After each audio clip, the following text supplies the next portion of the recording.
right? Of late, in the recent years, more especially the last 2 years, there has been a growing interest in the gut microbiome. Specifically, in the general public, it's addressed as gut health. But on the scientific side, we call it the gut microbiome. Yes. So today, I hope to give you the insights that will enable you to make conscious analysis of your lifestyle and your health, having seen how powerful and how influential the gut microbiome is on your health, your physical and emotional well-being, right?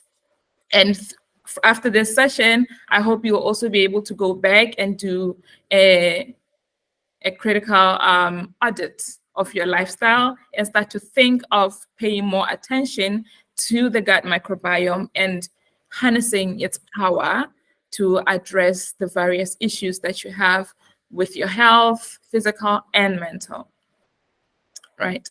So as I said previously, right now, if you go to, recent statistics released by the World Health Organization and the Centers for Disease Control and Prevention, the stats are much high of people struggling with major illnesses. And these illnesses actually are as a result of gut dysbiosis. That is the underlying factor of all these illnesses.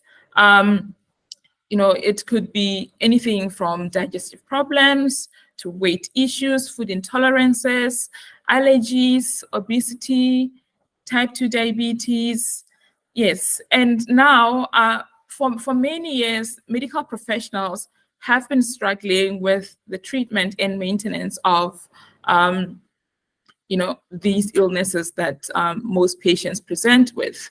And of course, the default solution is to try and administer medication to treat the symptoms. But now they have turned towards now trying to harness the healing power of the microbiome due to emerging research from scientists. So now so I hope that in this webinar, you will learn everything that you need to know and start on, working on your gut healing journey, and as well be able to inform your medical professional how you want to be treated. Yes. So now about me, I am Huitone Thamai. I'm a gut health coach. I'm a microbiologist. I'm an author and a blogger.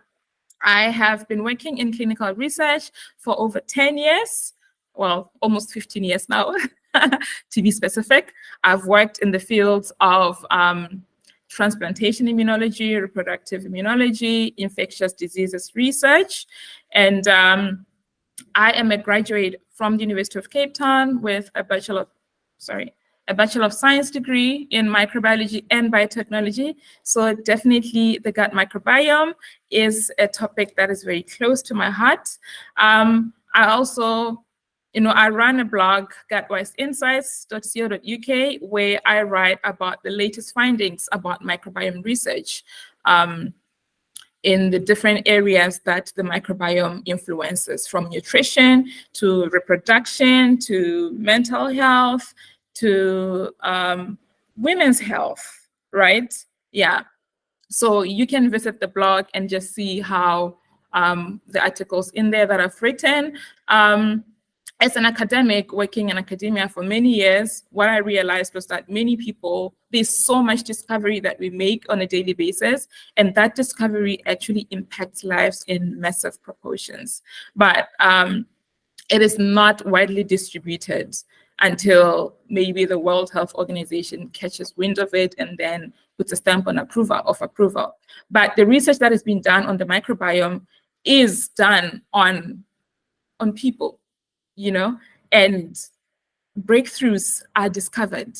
And then we write papers, but we don't, and they only just disappear into the academic space and the general public doesn't know. So I'm here to give you the inside information.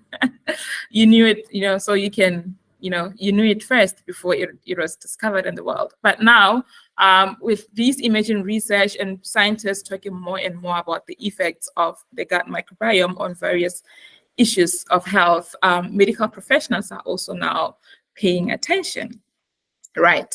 So this is what a better time to look into this phenomenon.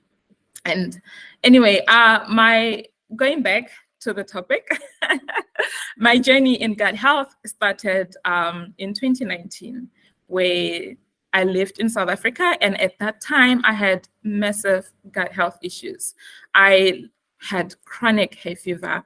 I survived on antihistamines. I could not even imagine living without taking my daily shots of allergy tablets.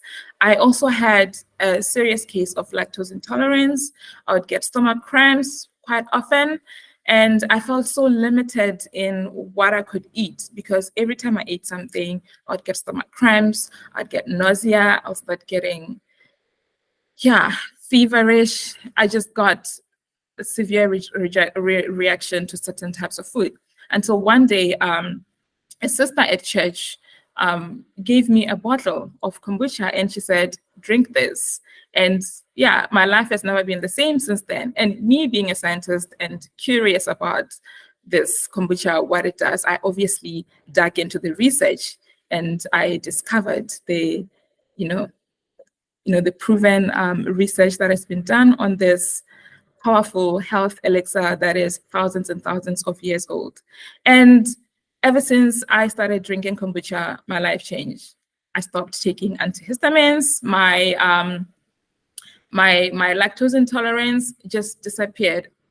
I began to enjoy cheese. I began to enjoy full cream milk, all dairy products. Anyway, and then now the pandemic hit. So during the pandemic, as we all know, we were all depressed in the lockdown. And obviously, I couldn't do the usual activities that I did. So I couldn't continue with, healing my gut. So I fell into a situation of bad gut health, and I went back to where I was. My skin started breaking out. I had severe acne. My face was filled with spots. I gained weight. I gained about 30 kg, I think.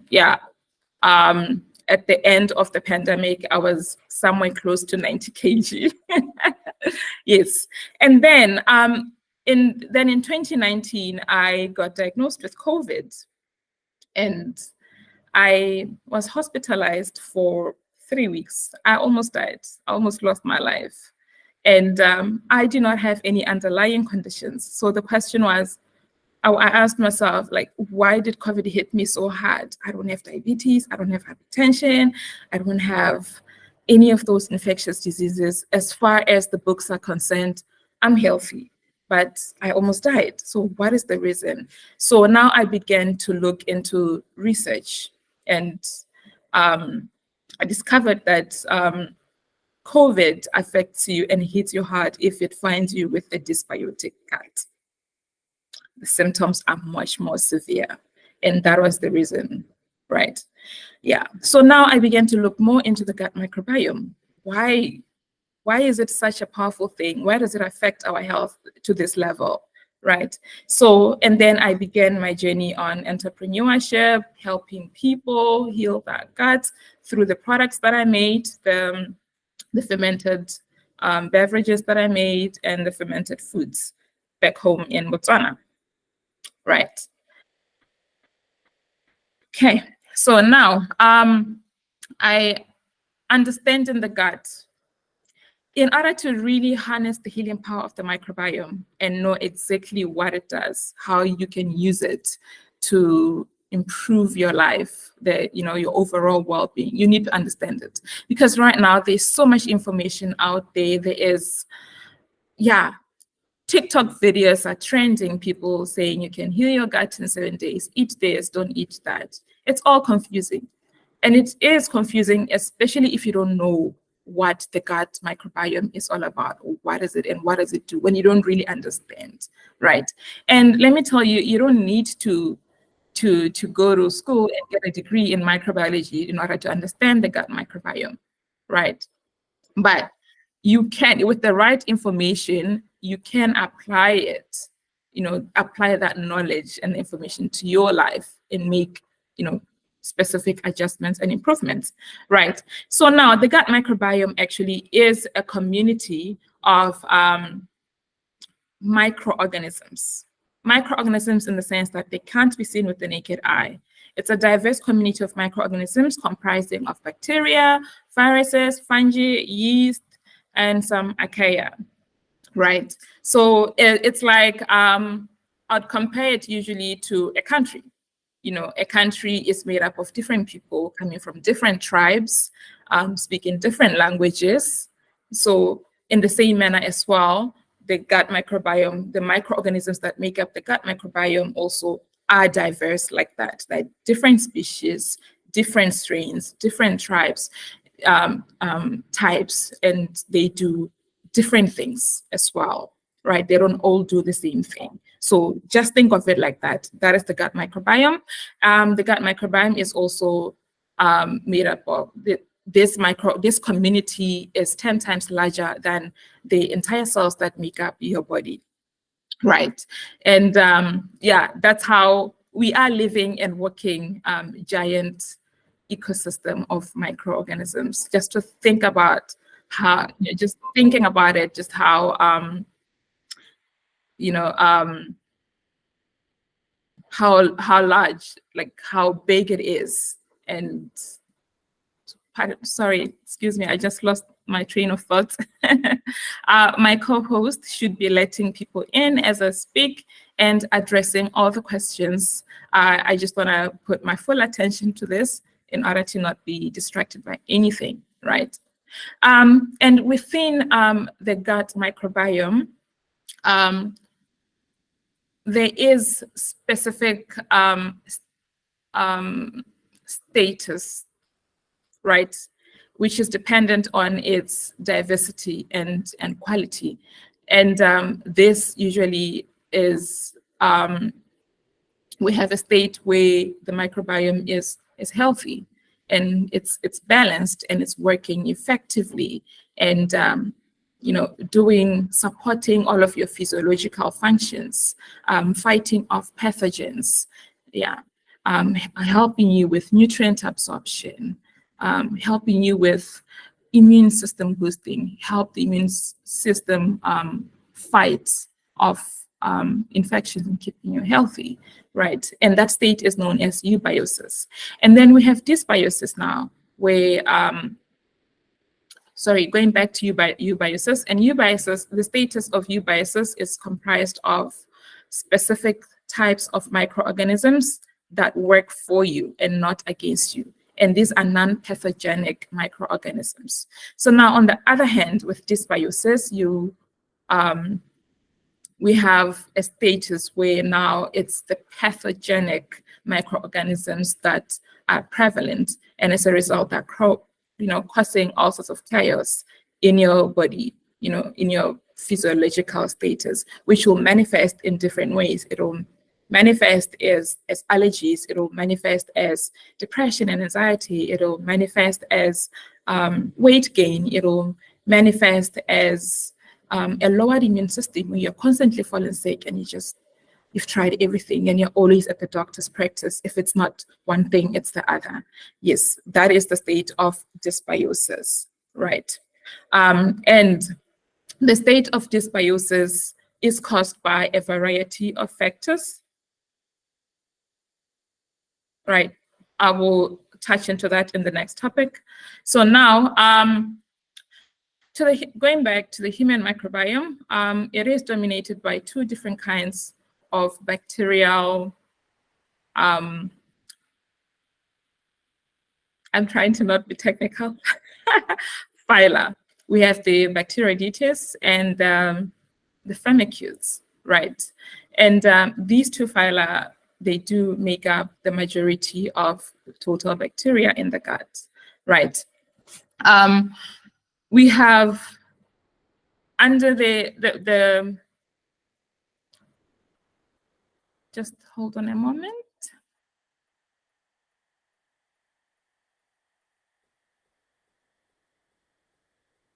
right?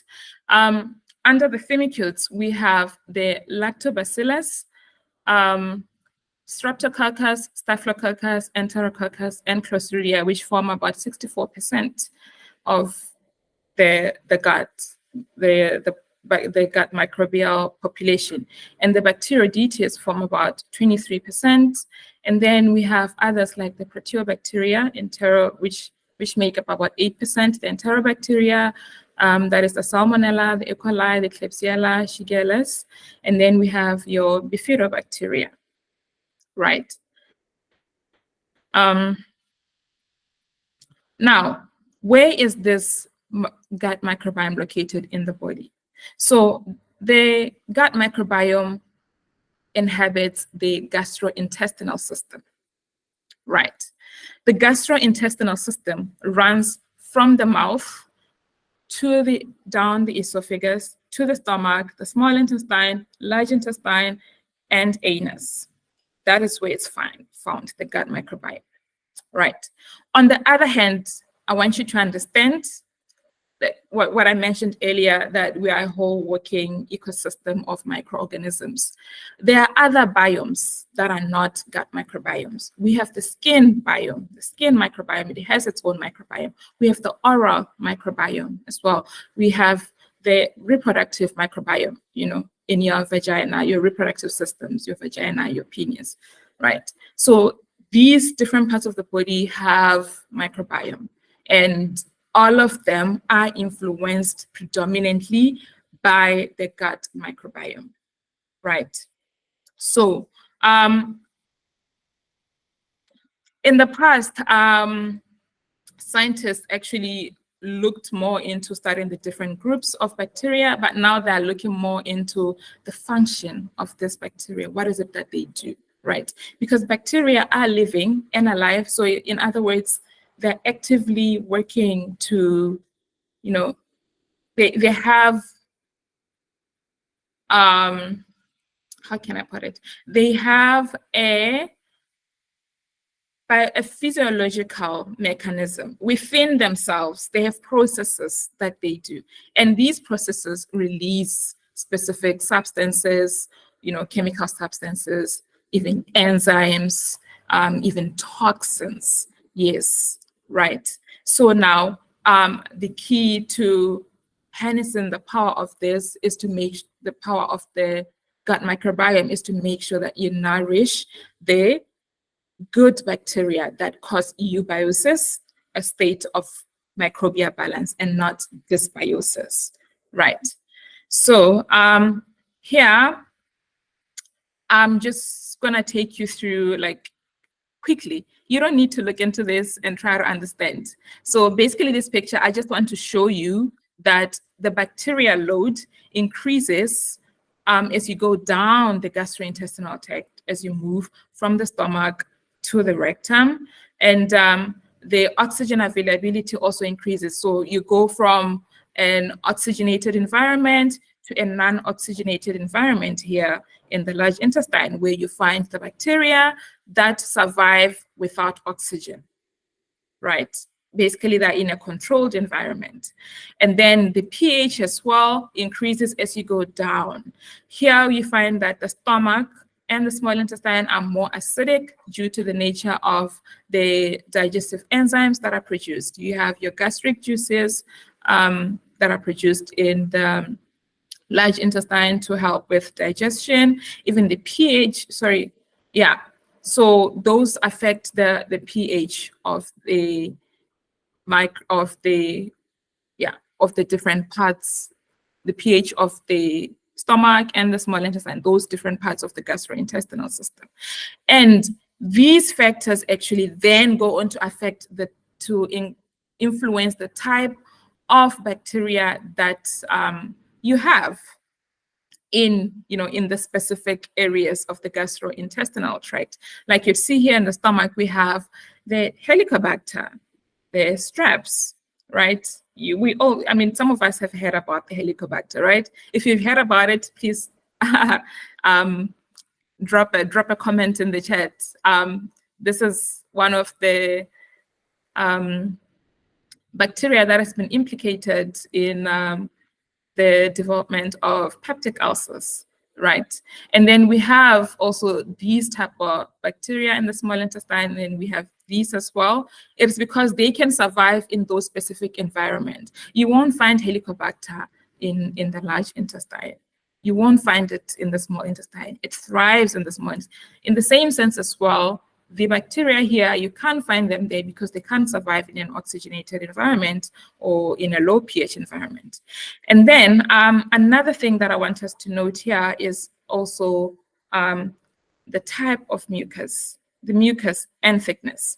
The gastrointestinal tract has, inside our bodies, we have epithelial layers, right? You have your skin, but within the skin, there's also, like deep inside the skin, the different layers of the skin. In the surface inside your body, we have an epithelial layer, right? So this epithelial layer is also there in the gastrointestinal tract. It's the inner part of the gastrointestinal tract. And then within the epithelial layer, we also have mucus, of a certain level of thickness. This mucus works to protect you. And as you can see here in the stomach, the thickness of the mucus increases as you go up. And this is all because of the nature of the digestive actions that take place in the different areas of the microorganism of the gastrointestinal tract. Right. Does anyone have a question? You can just drop it into the comments. Yeah. So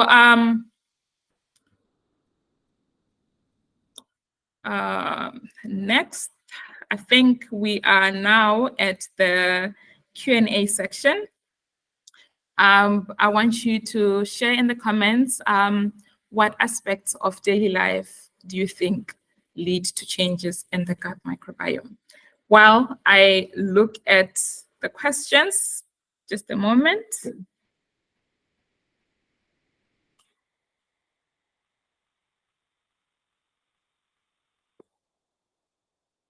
Oh, question from Offense. How long did it take for my gut healing journey before you started seeing visible results? Thank you for that question. Thank you. I actually forgot to mention. I must say that the gut healing journey is not instantaneous. It's a process that requires patience and determination. So I fully saw the benefits of my gut healing journey from, I would say, from late 2021. After I got discharged from the hospital and I was now recovering at home, I started to actively harness the healing power of to nourish my gut microbiomes, microbes, so that they can work for me. So although, as I said, your gut health condition affects the different areas of your physical life, your physical health, your mental health. I was able to see the physical benefits, after that time, after my recovery from COVID, and after my discharge from the hospital. And I actually noticed that I did not develop long COVID symptoms, which are synonymous with many people who have had COVID. They've gone on to report different areas of their body, their health being affected, but I had no long COVID symptoms. I cannot relate. I don't know what long COVID is. And that is largely because during my time off sick, during that recovery period when I was at home, the type of diet that I had was highly influential in my recovery. And then another aspect of the gut health, it affects your mental health, right? I also, only up until this year, 2023, maybe from March, April, I saw a significant change in my moods, in my mental health as well, because now I was like really dedicated and consistent with only nourishing my gut. So it has been, I would say it has been a 3-year journey. Yeah. It has been a 3-year journey. Right now, one of the effects that I had from bad gut health was I was diagnosed with depression and anxiety during the time in 2019. Yeah, so I survived on medication at the time. And when I look back, I realized that it was also at a time where I had severe, gut dysbiosis. And that was before my journey with gut health. It was the time when I was still having the hay fever, the stomach cramps as a result of, I don't know, like I really couldn't figure out what is it that I ate, but I knew for sure that dairy is making me sick, but there's something else that is giving this reaction that I just don't know what it is. And at that time as well, I was overweight. And then by 2020, I was obese.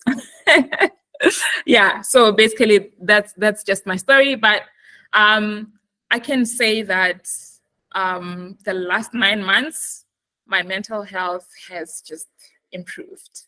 I am on medication as per prescription by the doctor, but medication alone is not enough in sorting out your issues. You have to put in the work as well. You have to put in the work. And for me, being the scientist and believing so much in research and the evidence that has come out to show how the gut microbiome influences mental health, I decided that I need to just continue, being consistent with my gut health so I can see an improvement in my mental health. And I should say that right now, it's been about 2 weeks since I took my medication. Yes. Yeah, it finished and I didn't go and refill. And I feel I have not had an episode. I have not had stress or anxiety. Usually, if I don't take my meds, I would sort of like slip. But now, yeah, I can report that I have been very good. I've been in good spirits. And I know for sure it is because my gut health is in top shape. My gut microbes are working to synthesize those neurotransmitters. Yeah. Let me check another question. How did I stay to be motivated to be consistent on the 3-year journey? Yeah, it's not easy. I wanted to get better. I was sick and tired of being sick and tired. I was just fed up of just trying many things. And then I also thought I need to do it for my kids because they need me to be fully functioning physically and mentally. And I didn't like how I felt. I was sluggish. I had no energy at all. I was demotivated. Those things made me have a longing to get better, to be normal. I was always seeing people happy on the internet. And I was like, how are they so happy? How do they do it? Right? Yeah. And, there's so much confusing information out there, but I just decided that, you know what? I'm going to let my body heal itself. Yeah. I'm going to let my body heal itself, and I'm going to help it heal itself because the power is within me, right? So as the presentation progresses, you will be able to see, how you can channel the power. Okay. Oh, the other part of the question is consistent. Discipline. How did I manage to be consistent? Discipline. Literally just telling my mind that this is what I'm going to eat to heal my gut, and I'm not going to eat anything else. Discipline. It's in the head. How can I say it? Like, I knew what type of food I need to eat, what type of activities I need to engage in order to see the results of this journey. So I made a commitment to that, right? That's how I managed to stay consistent and just really watching, yeah, and always questioning, does it feed my microbes before I eat it? No, it doesn't. How was this made? Processed? No, pass, right? Because I know how processed foods are damaging to our health. They've been implicated in many areas, many of these illnesses that we have, right? Anyway, any other question? I'm waiting for answers from you guys. What aspects of daily life do you think lead to changes in the gut microbiome? I have been talking for the past hour now, so I just need your responses. So I'm waiting.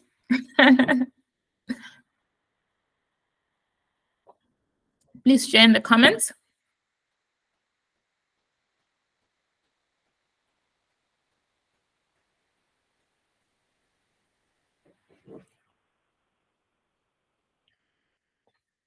And another thing as well, that helped me to stay motivated was knowing that once I adopt a lifestyle of living that way, living to nourish my gut microbes, then I'll definitely reap the rewards, right? Because I began to also read about how the gut microbiome was affecting different regions of the world and the positive aspects of it as well. And I just decided immediately, I was like, okay, I'm going to live like that as well, Okay, responses that we have: daily life, processed foods, and stress. Yeah, and exercise, keep them coming. Thank you. Just give me a moment. I need to sort something out quickly.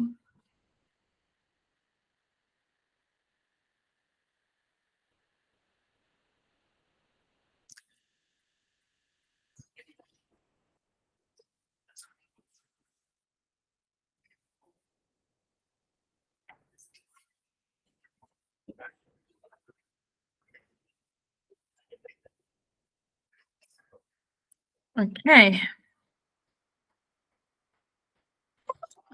Let me see. Food, life factors. I think exercise affects it too. Okay, these are very good answers. Thank you very much. Now somebody said environment. We are going to talk about that. Interesting. Okay, so now, can you hear me? Yes, we can. Okay, thank you. I thought I was having a technical glitch. Yes. Okay. Now, the gut microbiome does not stay consistent throughout your life, right? It actually starts in the womb, and it starts from what your mother eats and the various factors in her life. All of these reasons you just gave now: food, environment, lifestyle factors, all of these are right. These are some of the things that affect the composition of your gut microbiome. So now, it starts in the womb, in pregnancy, what your mother eats when she's pregnant, right? What she eats modulates. Oh, here I go again. What is the English word for modulate? Excuse me.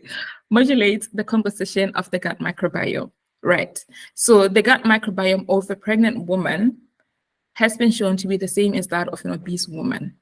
In other words, when you are pregnant, you are in a constant state of gut dysbiosis, because right now your body is focused, all of your processes in the body, your physiological processes, even your physical structure is focused on developing the life. Everything is channeled to the life that is growing, right? So as a pregnant woman, whatever you eat, right, your gut microbes also eat. And the gut microbes produce metabolites that have been shown to to seep into your bloodstream, and then they reach your growing child, right? And that in essence primes your child's physiological status in terms of responses to foods, and also how their microbiome, which type of microbiome they will have post-birth. It is postulated that you are born sterile. It's an ongoing debate in the scientific field and research, but more and more research, it's emerging that more research is coming out to show exactly, to prove that we actually aren't born sterile, right? Yeah. So now what happens is your first instance of being inoculated with live microorganisms happens at birth, right? Not in the womb. In the womb, you just receive metabolites. Metabolites are chemicals, substances that are produced by bacterial activities in the gut, right? When the mother is pregnant. So now, at birth, the vagina of a woman is composed. It has its own microbiome, as I said previously. It has your lactobacillus species, which are the dominant ones, and other species as well. But if you are born and your mom has a good vaginal microbiome, you will be seeded with the good bacteria. You will be seeded with those, and that automatically shapes, like you will be inoculated with good good microbiome. On the other hand, if you are born and at that point the mother's vaginal microbiome is not in good condition, obviously the child will also be inoculated with that bad microbiome, right? So now, according to research, that good seeding of microbiome through vaginal birth sets the tone for, like, you are considered at an excellent state of microbial balance, right? So we generally say that children have an excellent gut microbiome compared to adults, right? So you are seeded through vaginal birth, and then you are seeded even more through breastfeeding, right? So through, in breastfeeding, you benefit from the metabolites, from the microbial metabolites, right? And then now you go through life, right? You fall sick, your doctor prescribes antibiotics.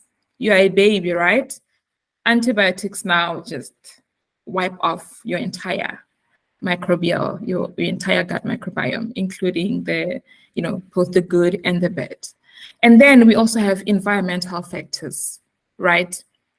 Going back to medication, not only antibiotics, but other medications as well. As you fall sick and it's administered, and they're administered to you, your proton pump inhibitors, like the different kinds of medications that you are given when you're sick also negatively affect the gut microbiome. So your gut microbiome changes as a result of those things. And your environment as well. You are living in the city where there's pollution, industrialization, and with industrialization comes processed foods, which are easily accessible, processed foods which are convenient to have, that, they are thrown in our faces, the adverts on TV, the displays in the shops, right? So your diet also, you eat what you see, the processed foods, right? Now, we have another child who lives in the village. They don't have access to a variety of processed foods. So mostly they eat food from the soil, from the farm, from the markets, yeah, and you find that the two have different microbiomes. One has a richer and more diverse microbiome, and then the other does not. They have a poor composition of gut microbiome, right? In the villages as well, the air is clean. There is no pollution, and people are more active. They walk more. They walk longer distances, right? Meanwhile, in the city, we're more sedentary. We're always sitting on the computer. We're drinking a lot of alcohol. We eat more and more delicious food that are processed, right? Yeah. So as life goes on, your microbiome really, the quality and the diversity just goes down. It gets even worse as you get older, right? Yeah. So these changes that lead to an unbalanced gut then give birth to the various conditions that we have in our bodies, in the various illnesses and diseases, right? The next thing you know, you are diagnosed with ulcers. The next thing you know, you are diagnosed with diabetes.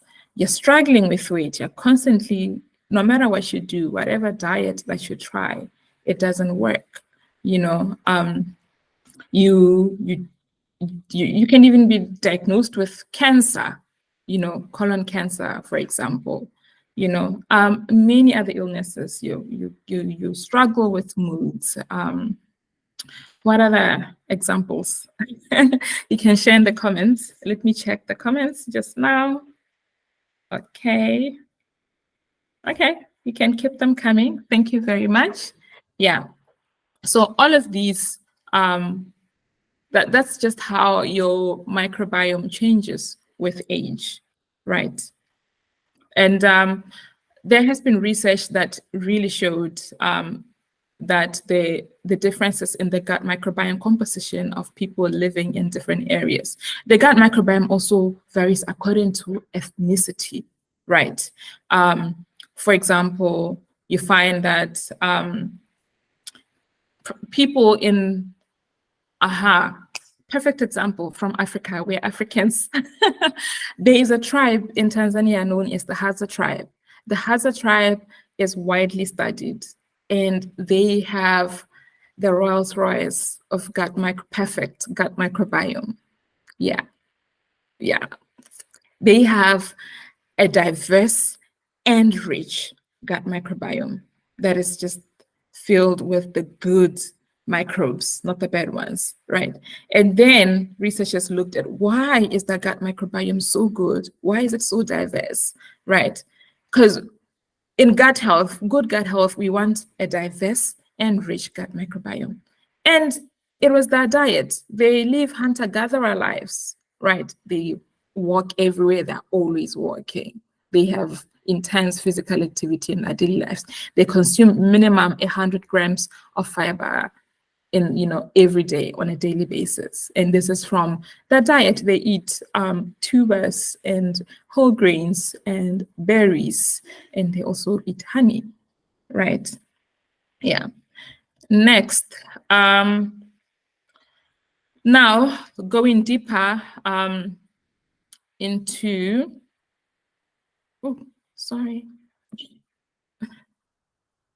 going deeper into gut dysbiosis. Before I go in there, does anyone have a question?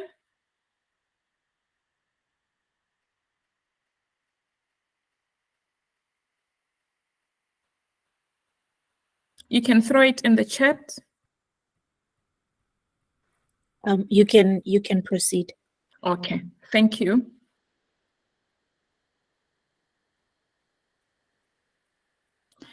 Okay, right. Now, which area should I address first? First, let me look at diet and how it influences the quality and diversity of bacteria, right? Diet that is mostly comprised of diet that mostly supports the the growth of the good bacteria, the bacteria that gives that gives you bacteria that has been shown in eubiosis, right? Let me just say that, yeah. Okay, just a moment. I just lost my train of thought because I'm trying to translate myself from science to normal language, normal English. Yeah. Where was I? Yes. So, okay, just a moment. I have a comment coming in. Okay. Okay, that is fine. Anyway, so now the microbes in the gut, they also get fed. They eat. And what do they eat? Right? And what happens when they eat? Right? So now, if you feed them the food that nourishes them, they will thrive and they will proliferate. They will dominate. The bad bacteria will not have a chance. And what happens when they thrive, right? The bacterial, their activities, their metabolic activities, produces beneficial byproducts. Byproducts that are beneficial to us, not to them. They produce enzymes, they produce chemical substances that go on to affect nutrient absorption, that go on to affect the inflammatory response in our bodies. They go on to affect the production of neurotransmitters that go on to affect our reaction to foods, the condition of our skin.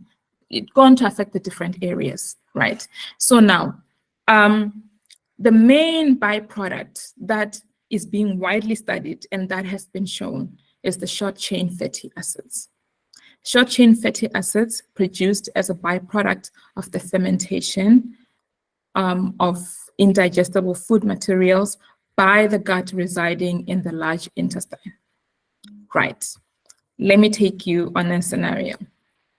You eat a diet that is rich in fiber. Recently, I completed a 10-day fiber cleanse challenge with participants in the group where I took them on a journey of fiber and taught them everything they need to know about fiber, right? The different types of fiber and what it does and how it supports the gut microbiome.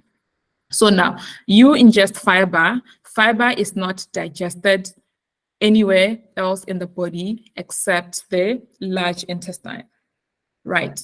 It travels all the way from the mouth through the stomach to the small intestine, untouched, undigested. The other things, other starches, other carbohydrates that you eat, and they are digested. For example, carbohydrate digestion starts in the mouth with your salivary amylase, really, doing its thing, breaking down the complex, the carbohydrates, right? And then small stomach and small intestine also have different roles in digestion as well. But then in the large intestine, we don't get any digestion happening, we get a fermentation. And in this fermentation, the short-chain fatty acids, which are the byproducts of bacterial fermentation, by the good bacteria, to be specific, we get these short-chain fatty acids get absorbed by the epithelial lining, and they travel into the bloodstream. They go into the bloodstream where they go to different areas of our body and contribute to, to different physiological processes. For example, okay, let me go back. The short-chain fatty acids that are produced, we have your acetate, propionate, and butyrate. So what happens is, for example, butyrate will, stay in the large intestine where it functions to help the colonocytes colonocytes are the cells lining the large intestine. It will help to repair the gut wall. It will help work to, get rid of any unwanted cells like your dead cells, right? And then we have your acetate, which will travel to, actually, acetate can, it can travel to the brain. It can cross the blood-brain barrier and therefore affect how your neurons function. It affects the neurological pathways in the brain that control our moods, that control our reflexes, that control the different areas of the brain, right? And then it also travels to the liver where it helps with fat and sugar metabolism, right?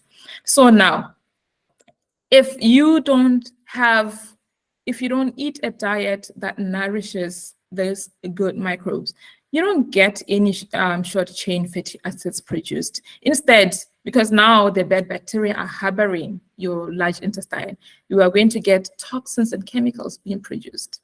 And there's no constant maintenance of your gut lining. So what happens? It means your lining becomes thinner. And when it's thin, what happens? Everything passes through. The bacterial toxins, even the bacteria itself passes through. And then what happens? The body becomes inflamed.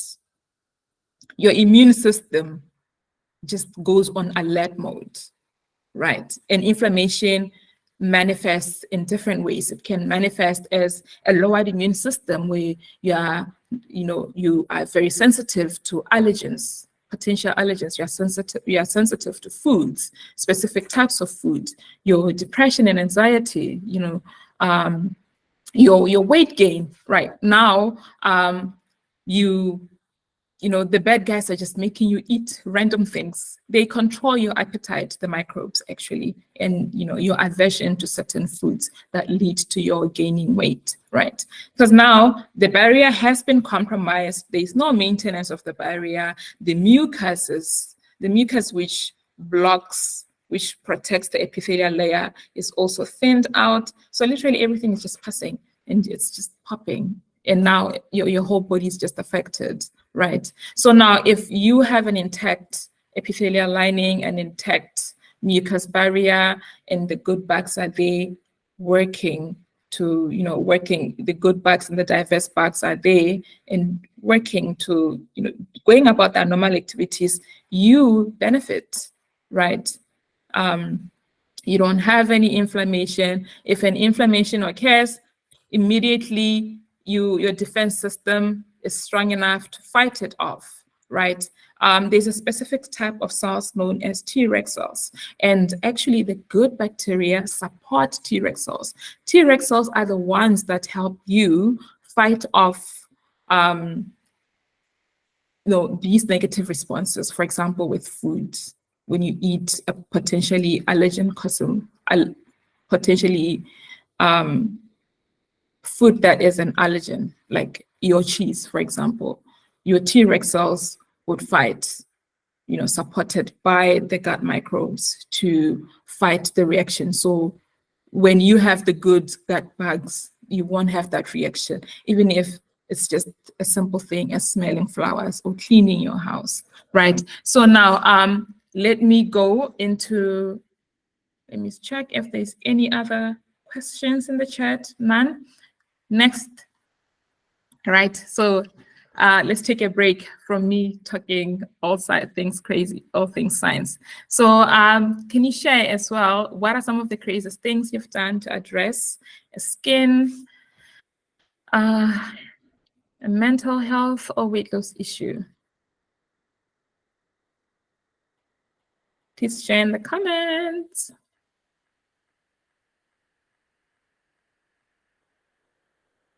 Keep them coming.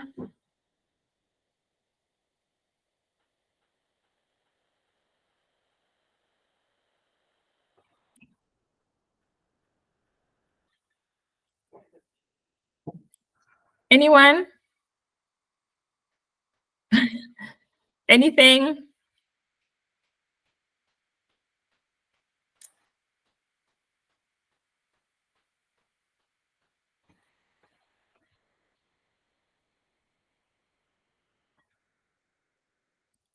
I'm waiting. I typed a comment, but I think I'll just comment. Okay. For me, it was drinking vinegar and hot water every morning at some point to lose weight. And then I remember doing a German diet where all I remember is eating dry toast, boiled eggs, and black coffee. Mm. Yeah. Wow. Insane, right? Anything else? Anyone? You can unmute yourself and speak.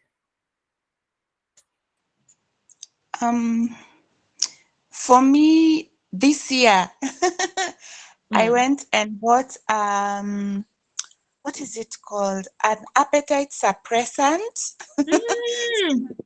from a health food store, and I think I only used it twice. Because I was like, why am I suppressing my appetite? I was trying to suppress my appetite for junk. I was in a junk spiral. I just want fries. I want spicy food, junk, not healthy.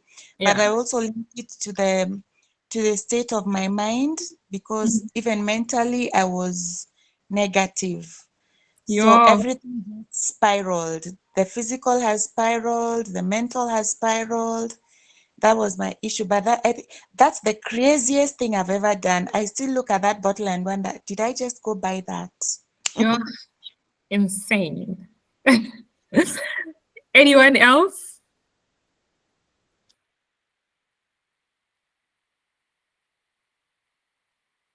Anyone else wants to share? I've certainly tried the vinegar one. Yeah, torture myself with vinegar every day. Yeah. That's insane. No, I'll never do that to myself ever again.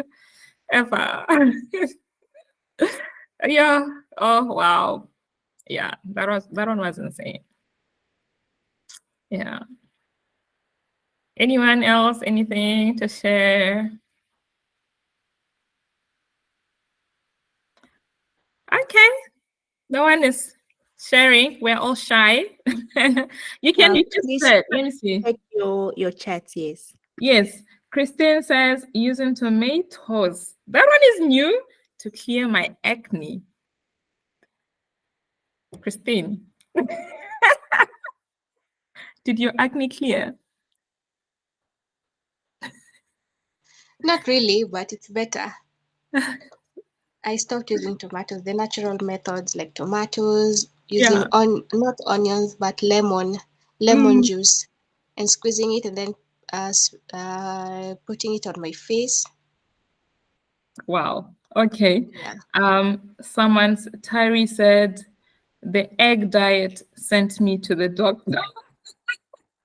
Using banana and potato peels. Oh goodness, I'm not laughing. I'm actually sad, because that is the reality of all of us in the world. We're all trying different things, but they may work, but only for a limited period of time. But if you want to be rid of all of those, nurture your gut microbiome. You know, when I was a high school student, my computer studies teacher said to us, I remember our first, I don't know, maybe it wasn't our first computer lesson, she was from Kenya and she walks around the room with that Kenyan accent. Garbage in, garbage out. Yeah, basically saying whatever you put in the computer, if you put garbage, you're going to get garbage out. The same applies to the gut microbiome. You put garbage in, you're going to get garbage out, right? It's going to reflect as acne. It depends on your physiological status, how gut dysbiosis presents itself. For some people, it presents as weight gain, it presents as, acne, and then you're going to try to use all these things to address the acne. They will work, but they're not a permanent solution. It's going to be exhausting. The permanent solution is good gut health. Your gut microbes also, in addition, I forgot to mention, they affect your hormones, your hormonal response. they do. They have been shown in, it has been shown, like, obviously research is ongoing, but some emerging research. Recently, I wrote an article for The Conversation. It's an international media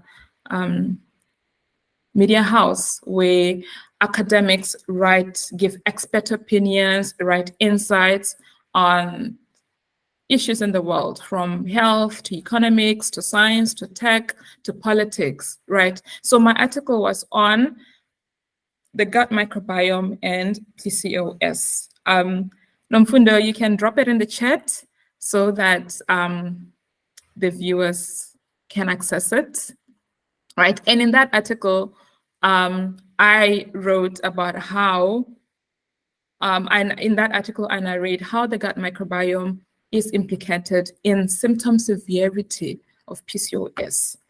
PCOS, polycystic ovarian syndrome, is actually a combination of illnesses. You know, many people with PCOS, they have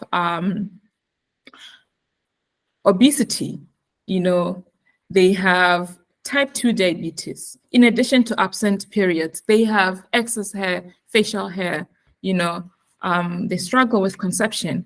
But so many times the doctors, they try to address diabetes, so they'll put them on metformin. Metformin is a drug that is used to treat type 2 diabetes, or they'll put them on hormonal contraceptives. Like, they're just dealing with many things. But several studies, ongoing research has emerged to show that people with PCOS have a dysbiotic gut that has been seen in people with obesity and type 2 diabetes.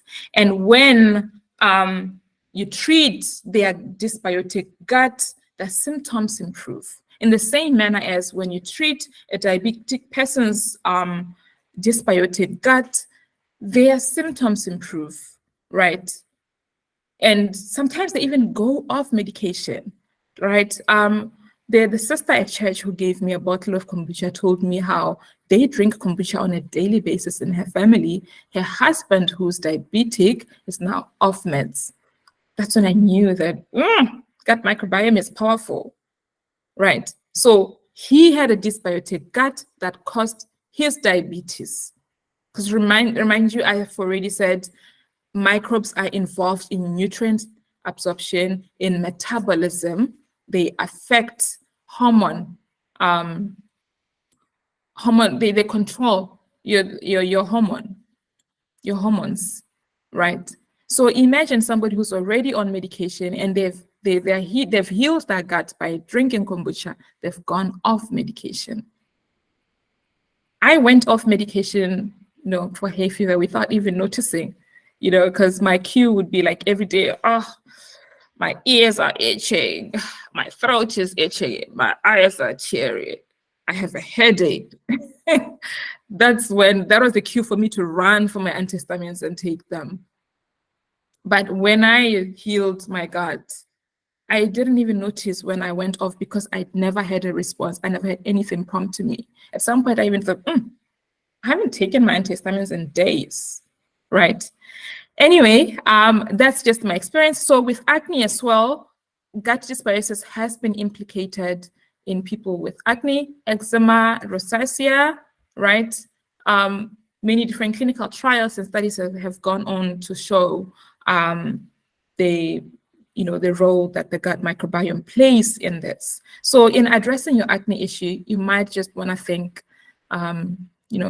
do a gut audit and look into that. And the same thing with mental health as well, depression and anxiety. Clinical trials and studies have been done to show that people with depression and anxiety, people with multiple, neurological disorders such as MS and Parkinson's have a dysbiotic gut. And they've gone on to show the mechanisms in which the microbes act in the onset of these symptoms and progression, right? Yeah, even with weight loss, like literally the microbes control what you eat. You know, like your aversion to certain type of food. If you have a dysbiotic gut, the bad microbes will make you eat more bad stuff.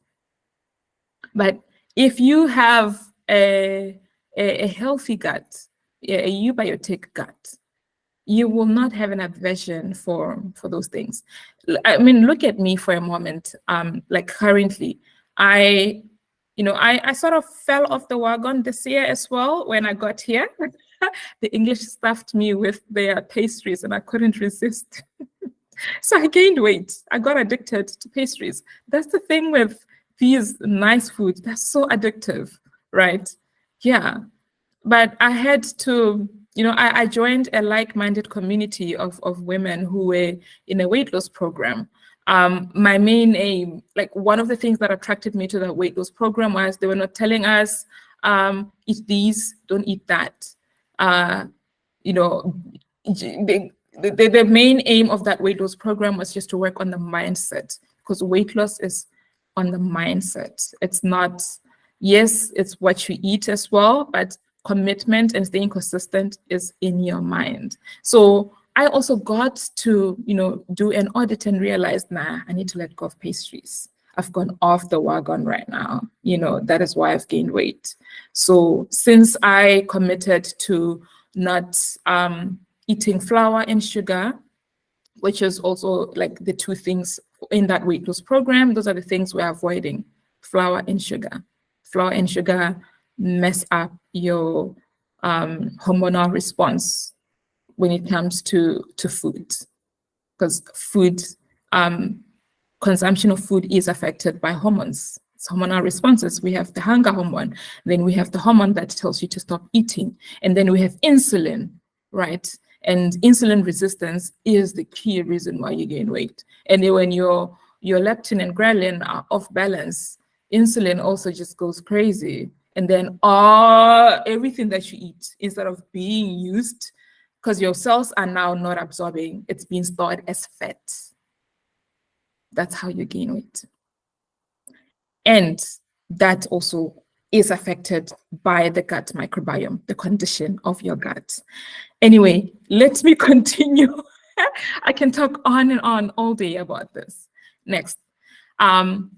Yes, the underlying major cause of gut dysbiosis is obviously the disruption of the mucus barrier. So now the thing about the mucus barrier is that it helps to prevent excessive absorption of nutrients from food. That also leads to weight gain, right?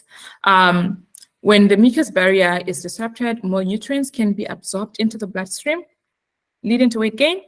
And also, another factor is also increased inflammation, where the mucus barrier in the gut works to protect the gut from inflammation. So when it's disrupted, the gut becomes more susceptible to, to inflammation, the toxins going out. I've explained this in my previous slides. I will not go towards that. A point that I wanted to address is that, okay, no, I think I've covered everything here. Now, I've also covered what leads to altered microbiome, like a state of gut dysbiosis. Your medication. I'm not saying it's wrong to take medication. Medicine is lovely. Medicine saved our life. But your dependency on medication and the type of medication is one of the underlying factors of the gut dysbiosis.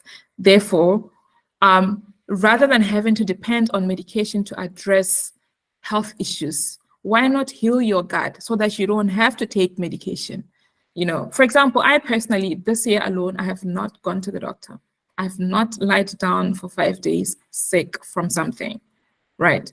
And that is just because I'm nourishing my gut. I'm consciously watching, asking myself before I eat something, does it feed my microbes? When I go shopping, does it feed my microbes? If it doesn't, I don't take it, right? Because let's say, because the truth is, nice food will always be there. It will never finish.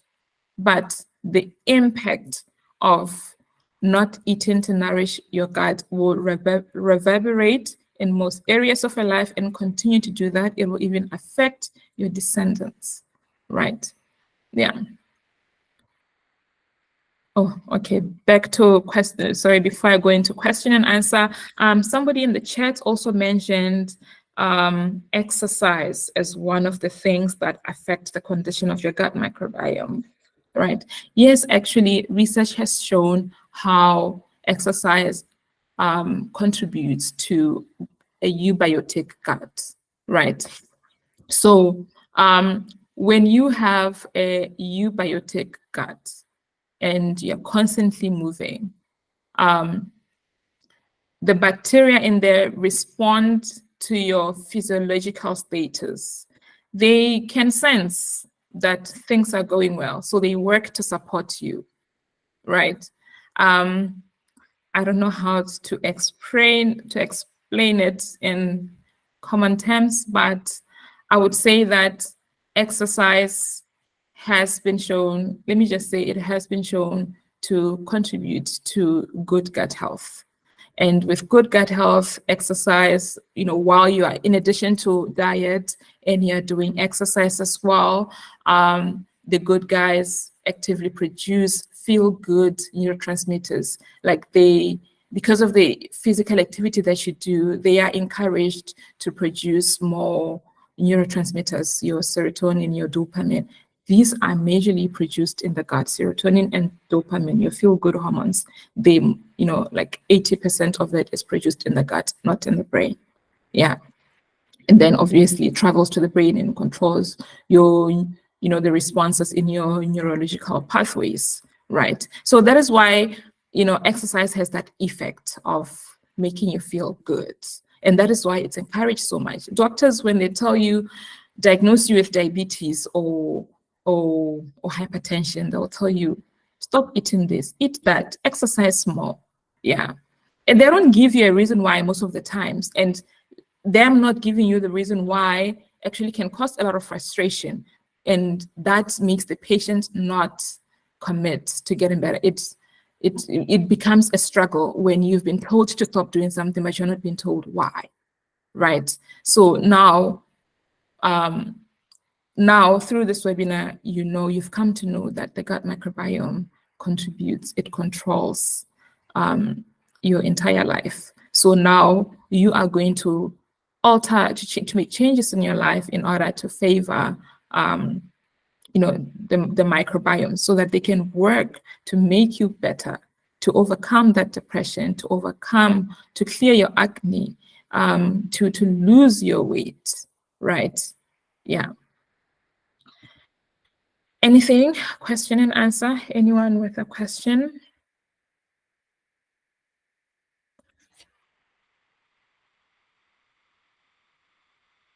I was given antibiotics and antihistamines for it to clear, even making you go further and deeper into gut dysbiosis. They just work on the antihistamines just work on the surface. They're a temporary solution. Antibiotics too, because you can have recurring infection because your bacteria then develops resistance.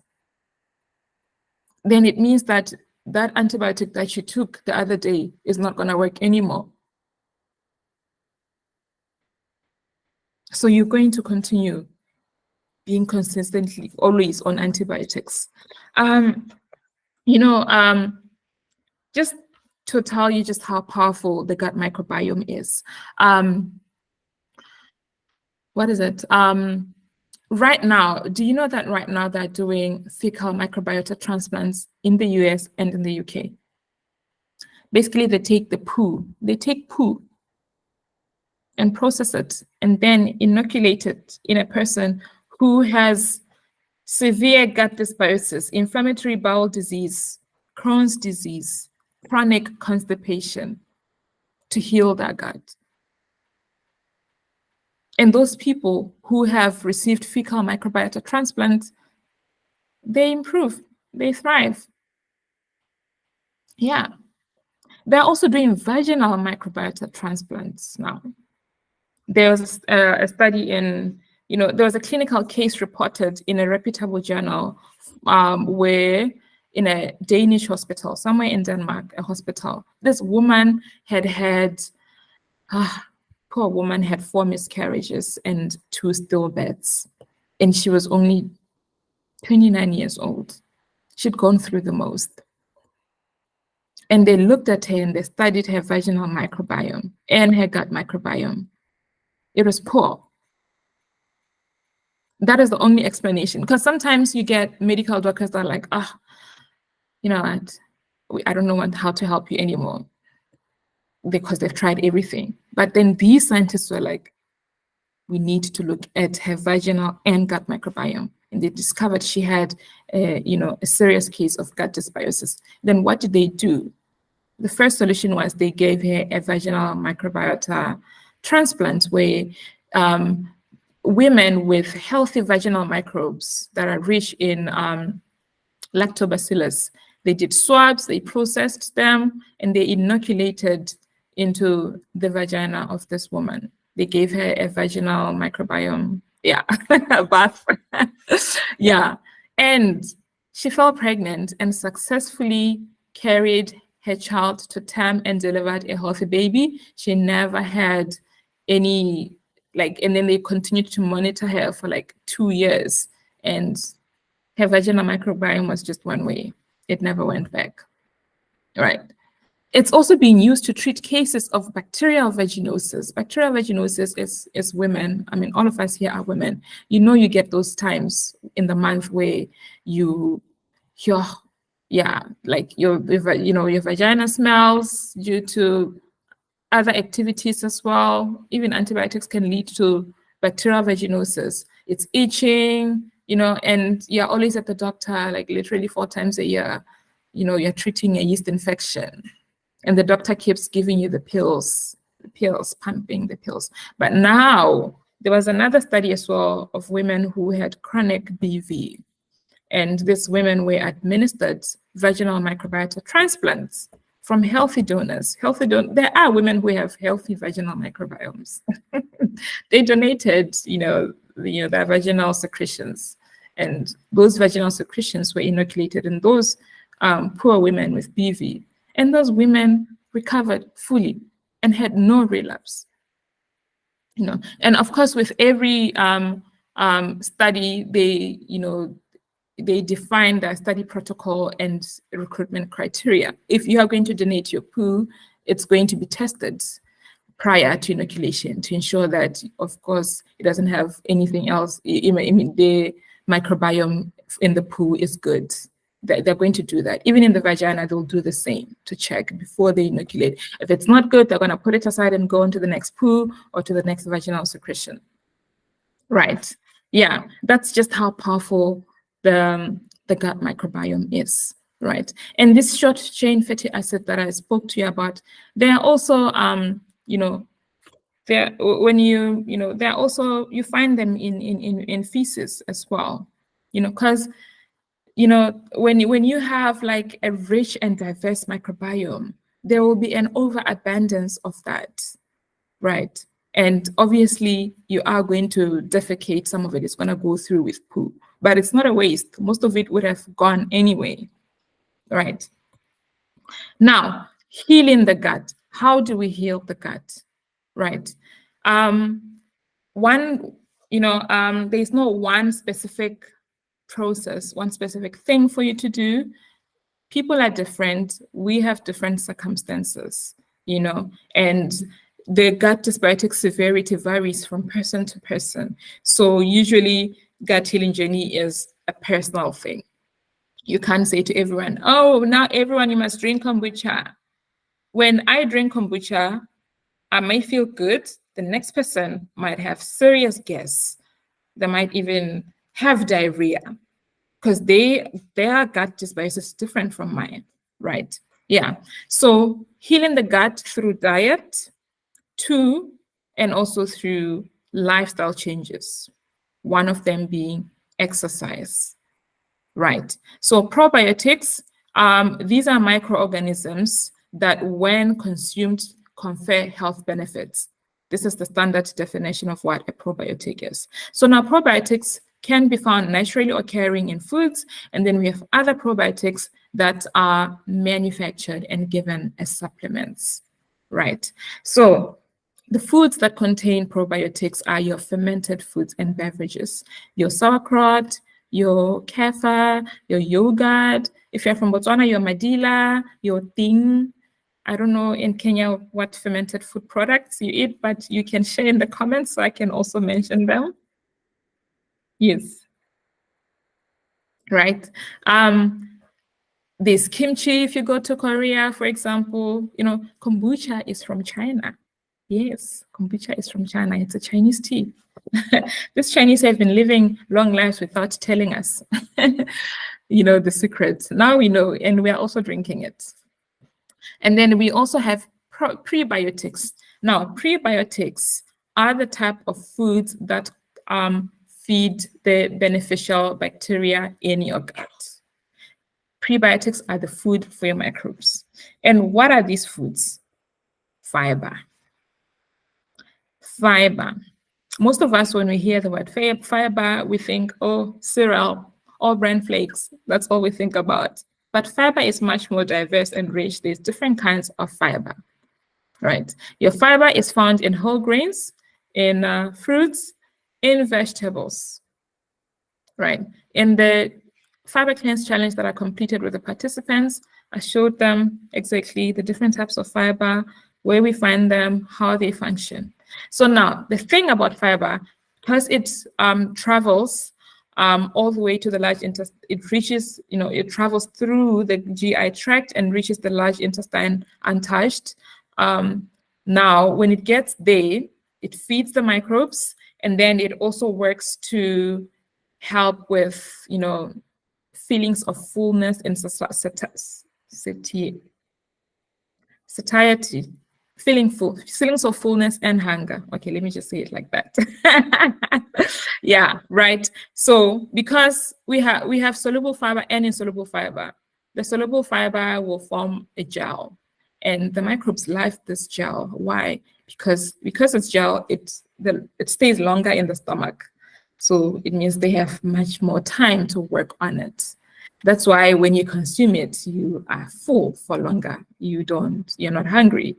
You know, yeah, and then that also helps with controlling your sugar levels, your insulin levels as well. It means now your insulin, your ghrelin, your leptin now will start to function well.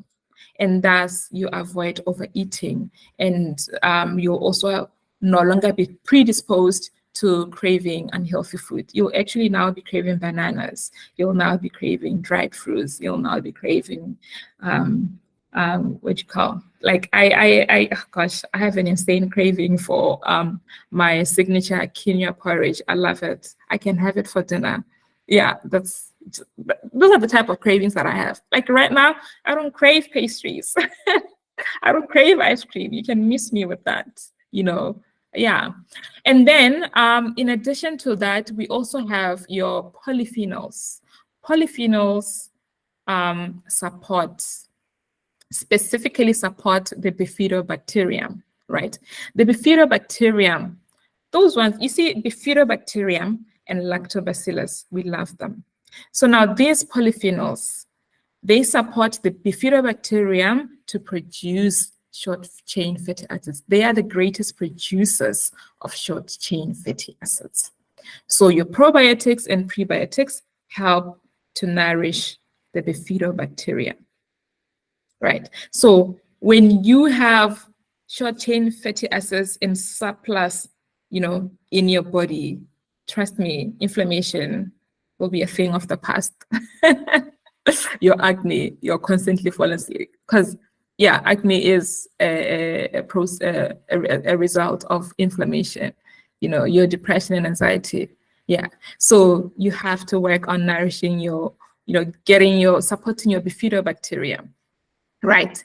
And then another thing as well, lifestyle changes. You need to just exercise, and exercising doesn't mean staying in the gym. different forms of exercise work, for us differently. I personally love walking. And when I walk, no, I don't go on a stroll. I walk in a rush, run. Like when I walk, it's as if I'm late for something and I can't afford to be late. That's the type of exercise that I do, on a daily basis. At least, try to do like 45 minutes of intense workout. It can be skipping rope, it can be running, it can be just get your body moving, whatever works for you, right? And then 2, sleep. A good microbiome needs you to sleep. The gut microbiome controls your circadian rhythm as well. Sleep, allow it to thrive, allow it to do what it's supposed to do when you're resting, right? Next one is stress control. Control your stress. Determine what affects you and what doesn't, and to what level. You need to develop mechanisms to control your stress. Sometimes we're stressed because anxiety is just fear, frustration with people. But whatever works for you to relieve stress, be it meditation, be it prayer, be it, coaching, life coaching, be it therapy, talking to a loved one, laughing more, just do it, or some personal development program that helps you to learn how to manage emotions or how to deal with different kinds of people. Just anything, just do it. Be like right now, personally, myself, I've put in so much work in myself that I'm at a constant state of where I don't get angry easily. The other day somebody asked me, how are you always so positive? Like, I would have thrown a fit if it was me. And I was like, you know what? I choose peace. There's nothing I can do by throwing my weight around, being angry, saying mean things, and speaking about how offense sucks. Offense sucks. That's on her. It's not on me. I made a conscious decision to protect my peace, and in protecting my peace is my fiercely protecting my mental health, right? Yeah, that as well. Let me see. Okay. Let me check comments. Anyone else? Anyone wants to say anything in the chats? Comments? Realization? Am I making sense, guys? Or have I wasted your time? You're making a lot of sense. Thank you, Offense. Anyone? Anything?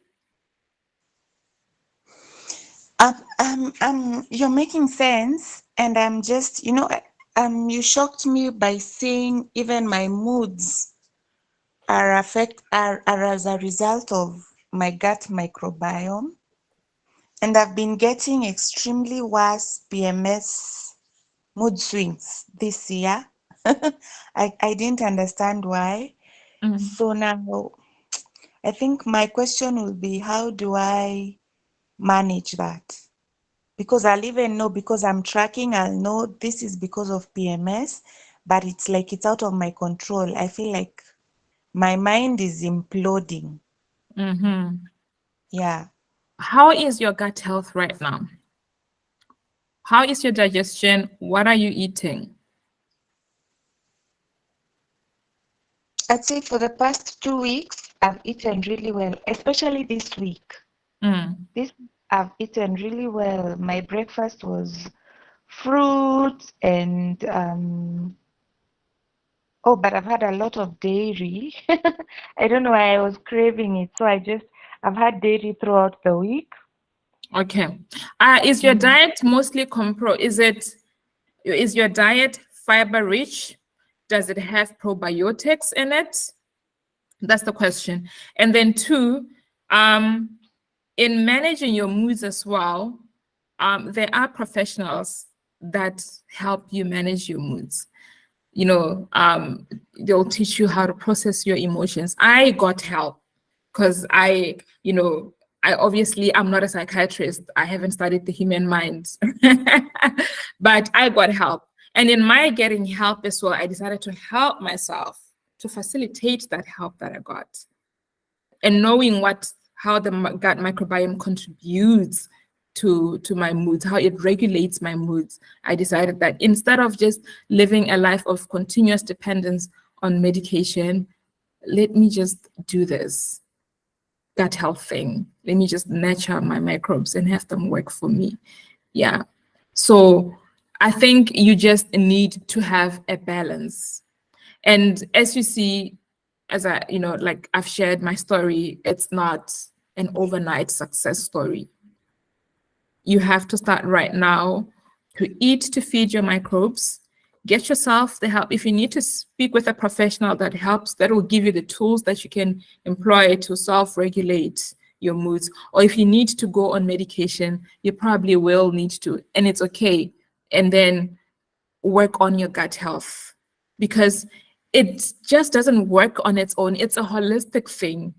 It doesn't work on its own. It means you must support it to help you, right? So you need to make a commitment that I just want to feed my microbes. If I'm not feeding my microbes right now, let me tell you, sugar is the enemy of the gut microbiome.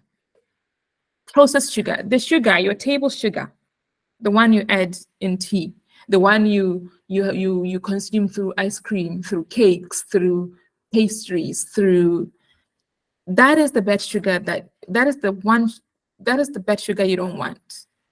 That's the one that affects the gut microbiome negatively in massive proportions. Right.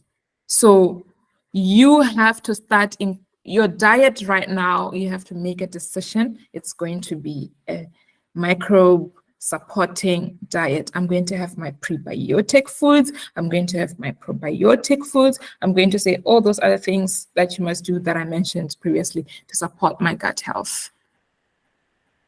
And a year from now, 6 months to 1 year from now, your moods would have improved significantly. You might not even need to go on medication, because really, there's one famous, well-renowned psychiatrist. His name is Dr. Amen.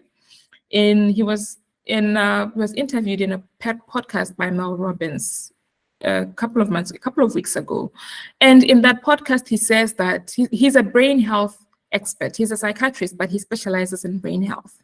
In his talk, he says that many psychiatrists, when people come to them and they've been feeling low, depressed, suicidal, attempted suicides, failed suicides, or suicidal ideation, that first instinct is write a prescription. I'm going to put you on this. The next thing will be go to therapy. But they don't address the underlying fact. They don't really go on to investigate and see the lifestyle of that person, to identify the factors that could contribute to that. And one of the things, literally he said 100% of the time, your depression is because your brain health is not good.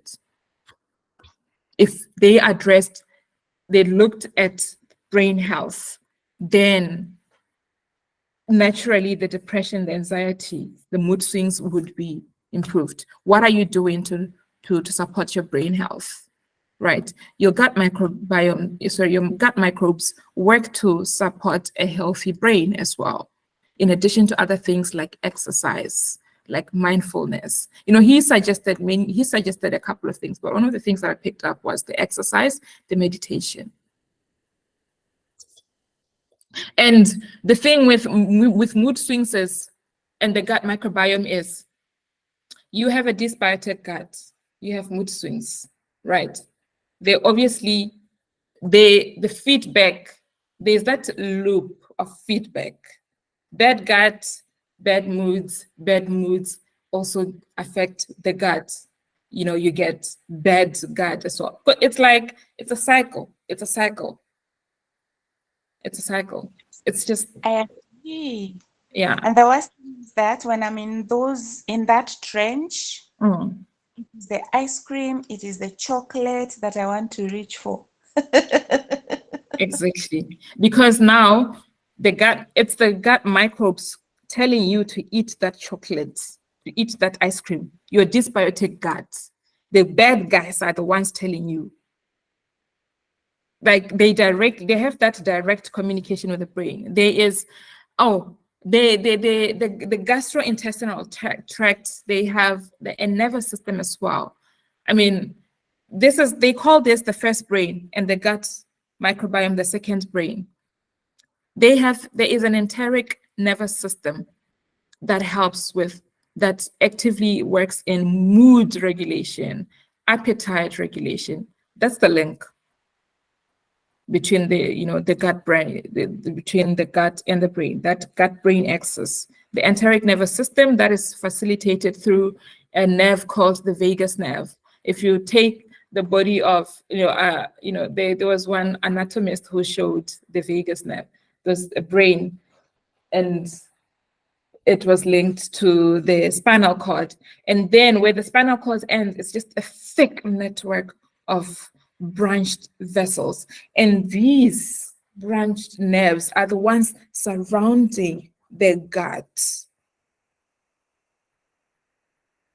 That's how interconnected they are. So please work on your gut health. And a few months from now, you should be reporting improved moods. Well, at least maybe 6 months from now. I don't want to tell you that it's it will happen that quickly. You need to put in those efforts. Okay, on the issue of prebiotics as well, I need to also, in addition to fiber, polyphenols. Polyphenols, they help with fighting inflammation. They are antioxidant rich. So in other words, they go around doing a clean sweep in your bloodstream, identifying free radicals, products of oxidative stress, and they just sweep, do that thorough sweeping. And these polyphenols are found in foods like teas, red wine, your whole grains, your herbs, right? And polyphenols, they support the growth of the bifidobacterium. The bifidobacterium is the largest, as I mentioned previously, the largest producer of butyrate. So you want to have a lot of butyrate. Polyphenols are so powerful that they've recently been shown to cure colon cancer. Yes. If you follow me on Instagram, there's a post I once made about polyphenols and colon cancer. There's a study that came out in a high impact journal. Like, it was in Nature. When in the academic circles, when you publish in Nature and New English Journal of Medicine, then your research must have been really good, because they don't just take any research. They just don't. So that study showed how the polyphenols worked to kill the cancer cells. They activated the self-sabotaging mechanism in the cancer cells. Yeah, because colon cancer has been indicated in people with colon cancer have a dysbiotic gut. So when in that study, when they administered polyphenols to the patients, they healed from the cancer. The polyphenols encouraged the cells to self-sabotage and kill themselves. And it's just the healing power of the polyphenols in supporting the butyrate, the bifidobacterium, to produce butyrate, which goes around repairing your intestinal lining. Okay, another way you can heal your gut is also, in addition to this, it's not just one thing, it's a combination of multiple things. There is an amino acid called glutamine, L-glutamine. That one is a gut lining repairer. And then there's also, you can also take digestive enzymes, for people who have digestive issues, like especially constipation. You can take digestive enzymes to support your digestion, to assist. And in supporting the digestion, you're also supporting the, where the gut microbes are failing because they're not in abundance, the good ones, right? So, and then now probiotics. Let me tell you about probiotics. There is thousands and thousands of these probiotic supplements, right?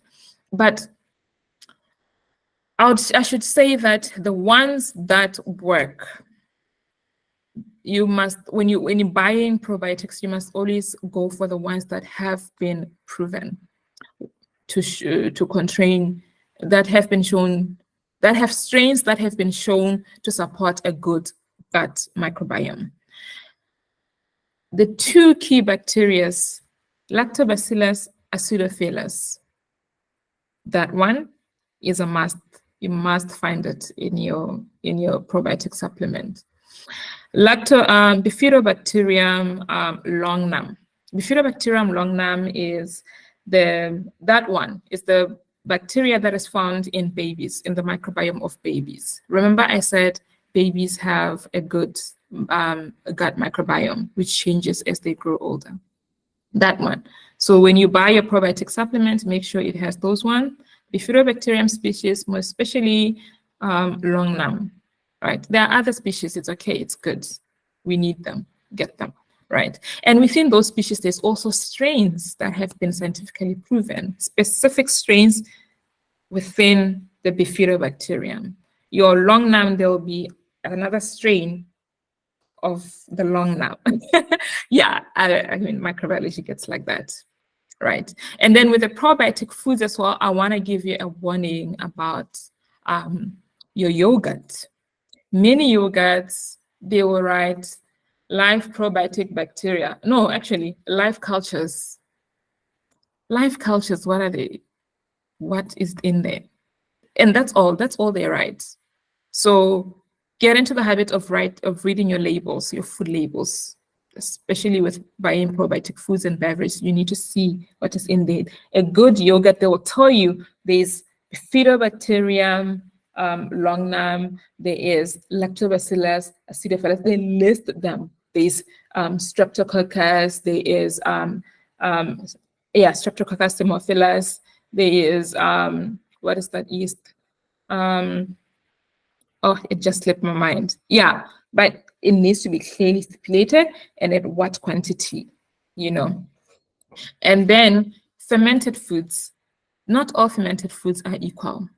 We have fermented foods that, one of them that trick a lot of people are your pickles. Not all pickles are probiotic. Pickles, majority of them, 90% of them are just pickled in vinegar. So people are attracted to pickles because they assume that it's been fermented. But actually, when you look at the labeling, you will see the ingredients, acetic acid, vinegar is in there. But the fermented products that you want to get, the pickle that you want to get, is one that has been lacto-fermented. There's lacto-fermentation. Lacto-fermentation happens naturally. It's a controlled environment. For example, your sauerkraut is lacto-fermented. The type of fermentation that occurs there is lacto-fermentation.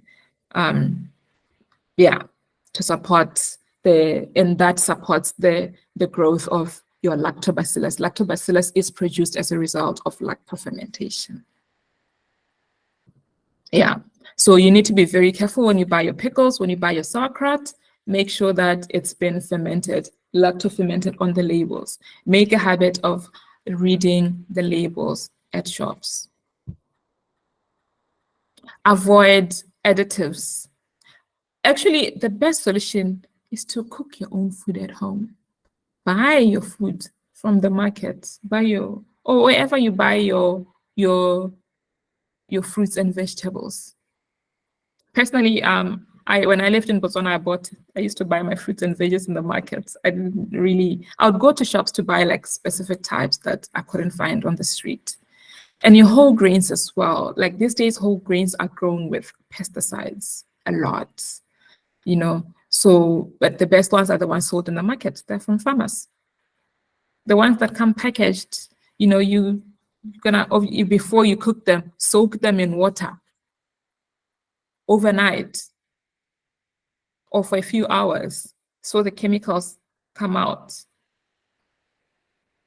You know, such kind of practices. Anyway, going on, if you want to get like more into this gut healing journey and how you can, how to do, where to start, I have a 3-month course, Elevated Gut, Elevated Life, where I basically take you on a gut healing journey.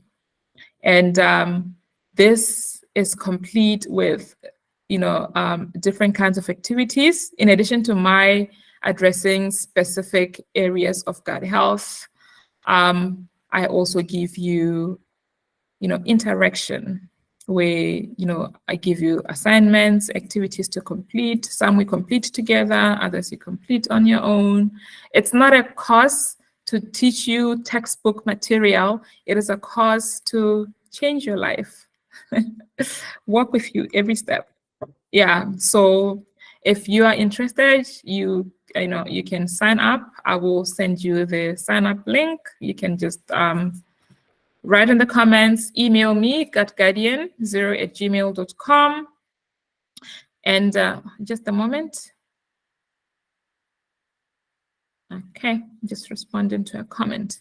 Yeah, you can email me for inquiries. But if you can't sign into the course, then you can join my exclusive group where you pay a subscription of $50 and you get anytime, even if you're at the shop and you're confused, you don't know what to buy, you just DM and say, Huizi, what should I get between this and this one? Which one benefits my microbes? And I'll tell you. Like, I'll be constantly available for you. Yeah, like that. Or like, or like in one of the members of my group, my fiber group, recently dropped in a message and said, "Oh, my friend's kid has diarrhea. How do I stop diarrhea?" Yeah, you know, for those instances. So you can also sign up for that in that exclusive group, and with the 6-month subscription for $50. Yeah, that is it about it. Thank you very much for giving me your time. I presented this with love, obviously, and there is so much that I want to say. Yeah, so you can just contact me for further information on any area of gut health after you do your gut audit. And when I'm not helping clients achieve their gut health goals, you can find me buried deep within a book, writing fiction stories, crocheting or sleeping. And I also work full-time as a senior research coordinator at the University of Cambridge here in the UK. I work in transplantation. Yeah, and I look forward to doing my PhD, starting my PhD next year, where I'll be looking at the gut microbiome of kidney transplant recipients. Yeah, because surgery does impact your gut microbiome seriously. Yeah. Anyway, thank you very much. This is it. If anyone has a comment, question, this is your time.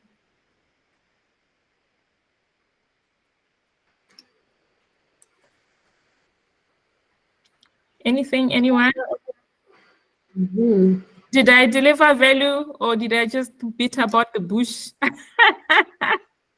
And this recording will be available for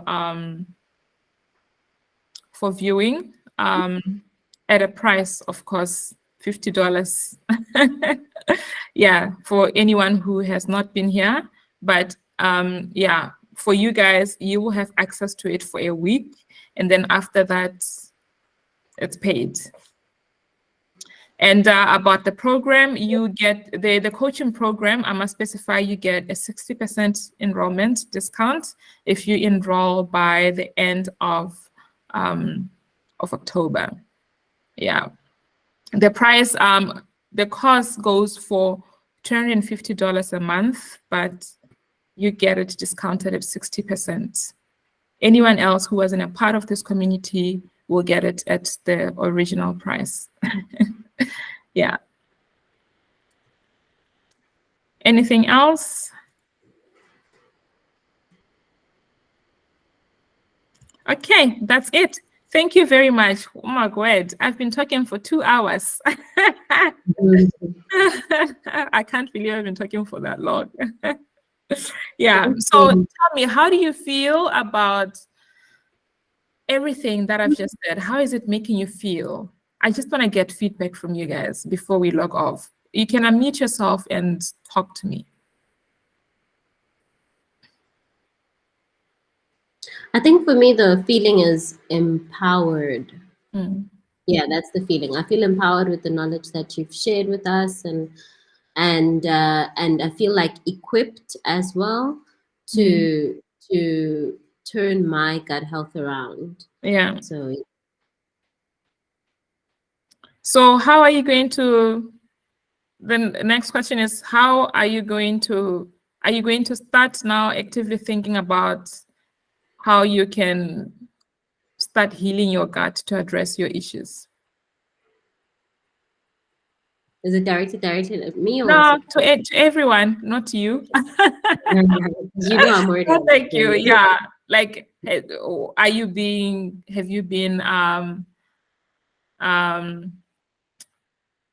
evoked to make changes? Personally, I have. I'm thinking, okay, I need to do a complete gut reset. Maybe I'll do a 24-hour water fast. Then get on the consciously choosing what feeds my gut on a daily basis. And of course, dropping wheat. Not wheat, okay, the pastries and chapati. My weaknesses, yes. Yeah, actually fasting also, that was one of the things that I forgot to mention. That time when I was listing all the ways, fasting is also another way of resetting your microbiome. So, but of course, you don't need to punish yourself by denying yourself food. It's a process. You ease into it, and then you gradually upgrade. Actually, it takes about 24 hours to get a total microbiome reset. 24 hours of not eating anything, just drinking water. Yeah. Okay, anyone else? And good luck in your journey. I'm available if you have questions. Okay, I wanted to make a comment. Sorry. I wanted to make a comment for everyone that's on the call. I highly recommend getting one-on-one support from Kwiti directly, so that you can stay accountable on the journey. Because I've been on that journey, and it's been so helpful. So I highly recommend that you don't just take the inspiration here and be like, okay, great, I'm gonna do it, because chances are within 7 days you'll be back to square one. Yeah. Thank you, Offense. That is, yes. Thank you. Accountability, I cannot stress how important it is. You need, with every process that you get yourself involved in, you need an accountability partner. You need to have someone hold you accountable and help you through the process, the emotions, So, for those reasons. Let me read comments. Hamlin Lima says, thank you so much. I'm mind blown. I need to make healthy changes ASAP. And then Christina Chang says, for me, it's being intentional with what I eat moving forward, getting enough sleep and more water. Sleep. Whatever it is that you're doing, you can't finish it. Just prioritize sleep. Many of us are grumpy because we don't sleep. So good going. Breastfeeding, any concerns on fasting? Yeah, unfortunately, yeah, breastfeeding, you can't fast. Pregnant women cannot fast.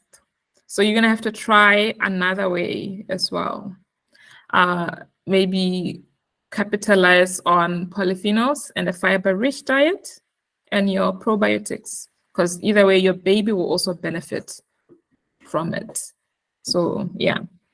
Thank you. I'm inspired to take action from Maleba Homira. Thank you so much. Thank you for coming.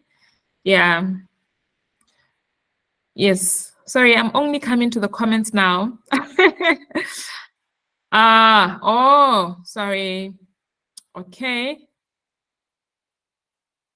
Okay, let me go up. Give me a moment as I go through the comments. Rowena, Tirop, you delivered value. Thank you for this. Very insightful. Oh, thank you so much.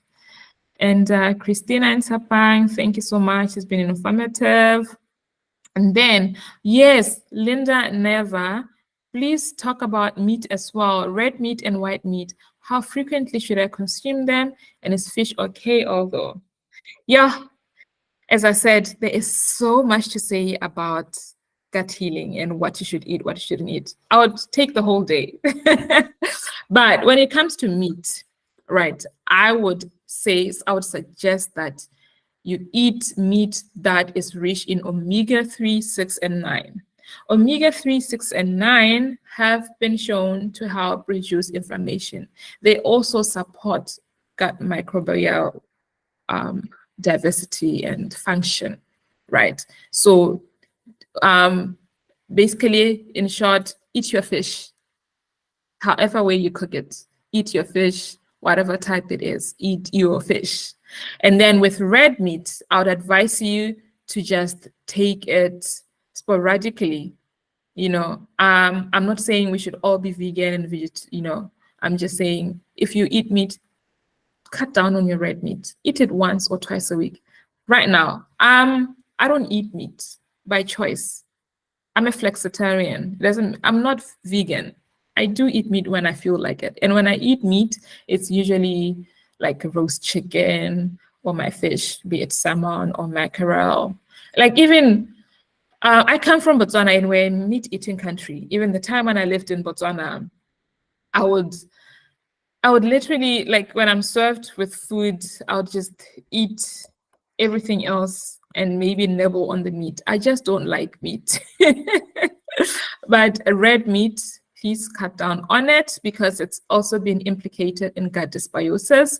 There's a reason why doctors say when they encourage you to cut certain things from your diet, why they say stop eating meat, right? It is that reason. They encourage the growth of the type of bacteria we don't want, right? Remember, we want Lactobacillus bifidobacterium to be in high abundance, and remember that structure, that intestine structure where I show the different kinds of bacteria where they reside in the presentation.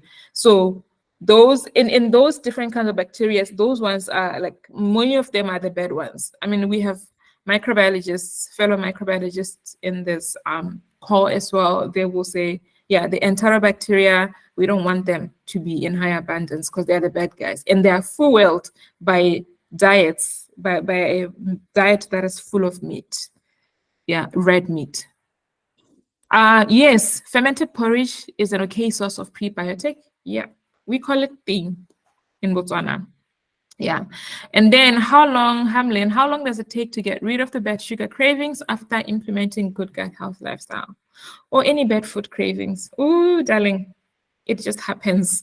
It just happens. As I explained, this weight loss group by my life coach, I have a life coach, yes, that I'm in. We are on a no sugar. Like right now, guys, I never imagined that in my life I would drink tea without sugar. But I do, even coffee, I do. I religiously drink black tea because it's rich in polyphenols. Green tea is also rich in polyphenols, but the ones in black tea linger longer in the large intestine, which means our bifidobacterium have access to the polyphenols in that tea. So I love my black tea, right? So once you start cutting out sugar, you will go through withdrawal symptoms. The gut healing journey also comes with withdrawal symptoms. There'll be slip-ups, and that's okay. So the same thing applies with sugar. Literally, you can just start by toning down the amount of sugar you consume, and then bring it a notch down further and further until it's just completely eliminated. So you'll get to a point where now, probably like even a month into it, like literally after a month, you'll be so fine. And the next time you eat something with sugar in it, it will be too sweet. Even though when in your, your olden days of consuming sugar, that was the okay quantity. You would struggle to even eat cake. Yeah, or biscuits. Yeah. So to cut your bad food cravings, just start with sugar. Hamlin, you are breastfeeding, stop taking sugar. Stop taking sugar and start nourishing your good gut health. Yeah. And then Rowena, this is profound. I'm a psychologist and I agree the gut and mind are connected. 100%. Yes. Okay. That is it. Yes. Nomfundo replied and said, Ethiopian injera sourdough could be potential source of different probiotic yeast strains because of the yeast used for the fermentation process. So it's a probiotic. Yes, thank you so much for that explanation, Nomfundo. Gut microbiome testing requires either some or all of the poo sample to be collected in a container and sent to a lab for analysis.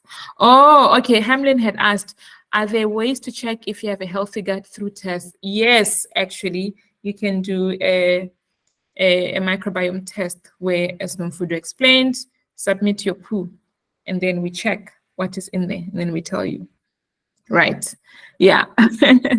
And then also another test you can do is a food allergy test, just to check what is it that you are, exactly what is it that you react to, so that when you start your gut healing journey, you can heal your gut in a manner that does not cause a reaction to those symptoms, because some of the gut healing foods do cause allergic reactions. For example, your whole grains, they, like for people with gluten sensitivity, whole grains have gluten in them, and many people react to gluten. So you need to do that as well.